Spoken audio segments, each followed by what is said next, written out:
right. What are we sitting in front of? What's the name of this car again? It's the Mercedes-Benz B-Class electric drive. And it's being announced next week.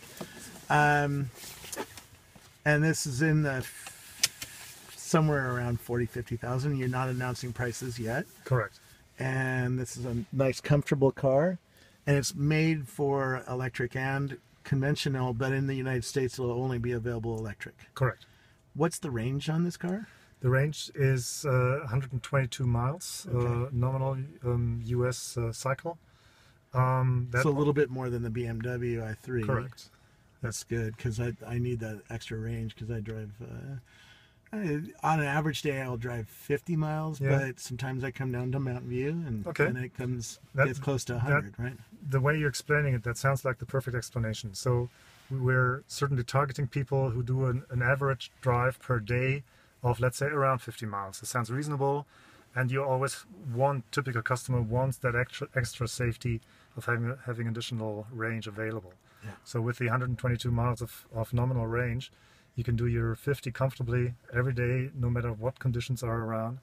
And you always have that extra energy available if you need, in case you need it. Yeah, this is also a little bit longer than the BMW i3. Yes. It also feels nicer. It feels like a Mercedes-Benz. Yeah, and that's the whole point of it. What we're trying to do is not just another electric car. What we're doing is let me put on my seatbelt so we can drive.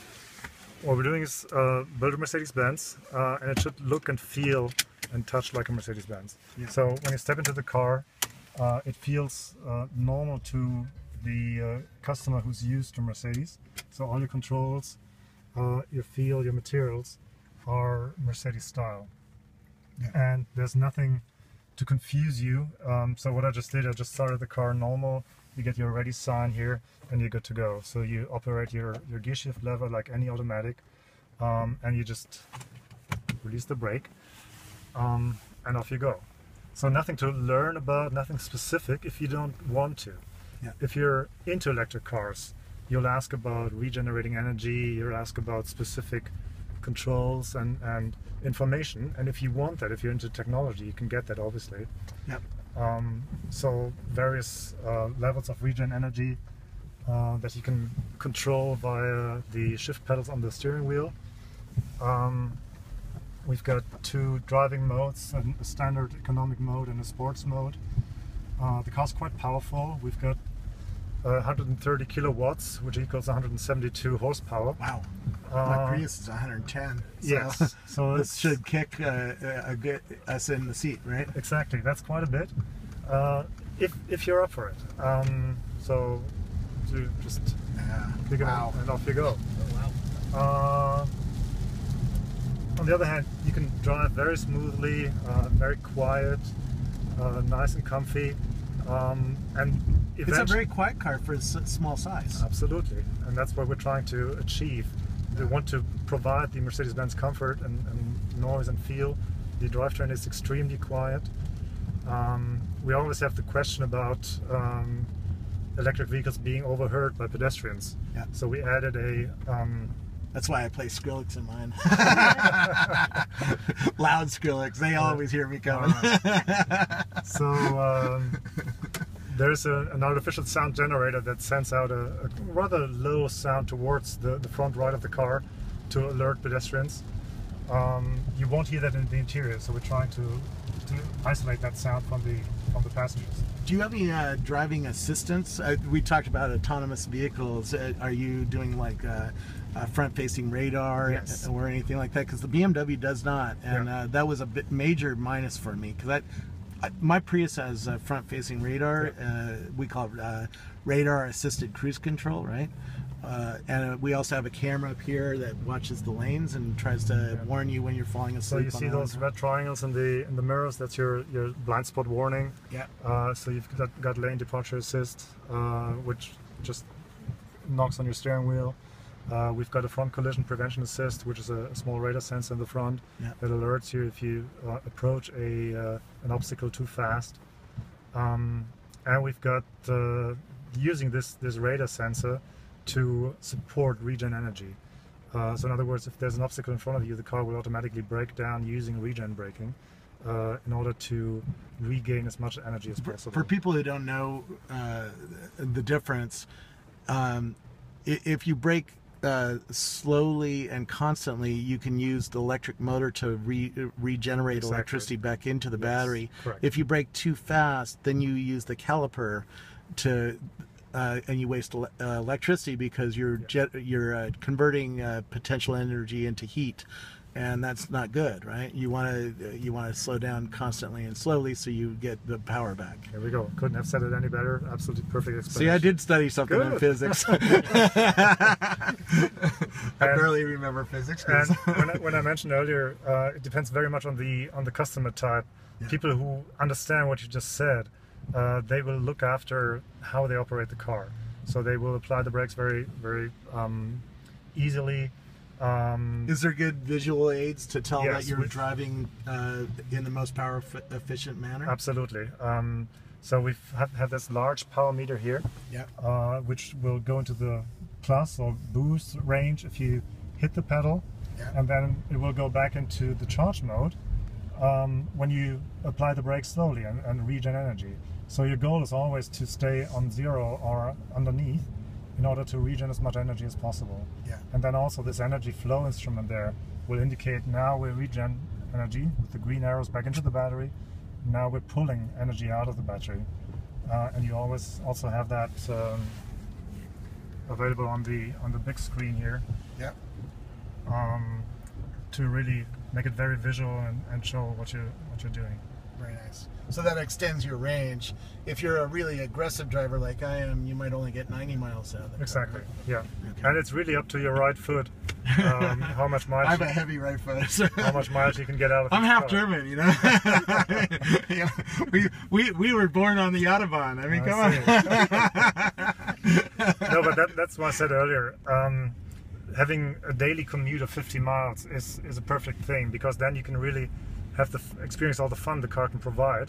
Yeah. Using all the power, don't have to think about range so much unless you're really saying, well, today I gotta go 80 miles, and then you look after your consumption. Yeah. One thing when I get into a rental car now is I instantly try to figure out how to Bluetooth enable my Yes. phone and get Spotify on and Yep. get Waze on and get my phone synced up so I can make phone calls and stuff like that. Mm-hmm. How deeply are you guys thinking through that process of bringing a smartphone? And which smartphones do you work with? Do you work? I assume you work with Android or iPhone. Yes. What happens when you bring one of those phones into the car? So a couple of things. The functions you just mentioned is normal Bluetooth connectivity, Yeah. which is standard in the car. Obviously. But it's hard to figure out on some cars. And you're selecting your phone and you go for it. So that's rather simple. Through the central operation knob here, you can just connect. And basically, while you're driving, you shouldn't do it while you're driving, but it's rather easy to connect that. So the other thing with electric vehicles, you've got obviously much more options of providing connectivity with the vehicle. So all the cars are equipped with a communication module as a standard that via GSM communicates with the backend server. So the vehicle constantly sends vehicle information to that backend server, which you can access through your smartphone or through your laptop, and you can get a state of charge of the car. You can get the available range of any time. You can see the charging process. You'll get the end of the charge information all through your smartphone. Yeah. So you have a Mercedes-Benz app on your phone? Yes. Very cool. So it's called My B-Class Electric Drive, and you can access your car. You got to pair your phone with the car. Can you see where your car's parked in case you forgot it at an airport you or something? can't see automatically. You can say I'm parked here, and then later on lead you back to there. Okay. Cool. Anything else we should know about this car? You know, it's an electric car. We saw the trunk. It's a really beautiful trunk. It's very quiet. It's You can get used to that. Yeah. Driving electric cars is ultimately a lot of fun, but also very relaxing. You can just cruise and don't have any noise disturbance. The one thing you might want to know about the car, we worked together with Tesla on this vehicle. So the drivetrain and the battery is provided by Tesla here from Silicon Valley, as you know. Yep. And that's a very fruitful cooperation in this particular vehicle. Elon Musk is the man. Well, he's got a lot of good people there. Yeah. And we worked with Tesla before on other projects, so this is the latest one. And yeah, we're very happy with that. Yeah. It's available this fall in the United States? This summer in the United States, Okay. and later this year in Europe. Very cool. What's the, if I'm in Europe and on the Autobahn, what's the top speed on it? Top speed is 100 miles an hour, so we limit it to 100 miles. Is there a reason for that? Well, The it's engine's- consumption. Yeah. The engine is capable of much more. But above that, the consumption goes really through the roof, and it doesn't make a lot of sense to drive much faster with an electric vehicle. Yeah. If you are in the unfortunate place of getting in an accident, what does the car do to protect you? The car's got all the safety systems features that you would expect from Mercedes. So in other words, airbags around you pretty much. So you've got your driver passenger airbag, obviously. You've got knee bags, you've got side bags. Because it's front-facing radar is not on every version. Is that an option? No, it's on every version. It's on standard, every yes. version. So does it predict that you're about to hit something, and does it Yes. start doing things? Yes. Okay. So the standard safety systems like ESP, ABS, obviously, Yeah. the airbags, and then, as I said earlier, the basic platform of the vehicle is ideal for making an electric car out of it, because it provides a very safe environment for the battery.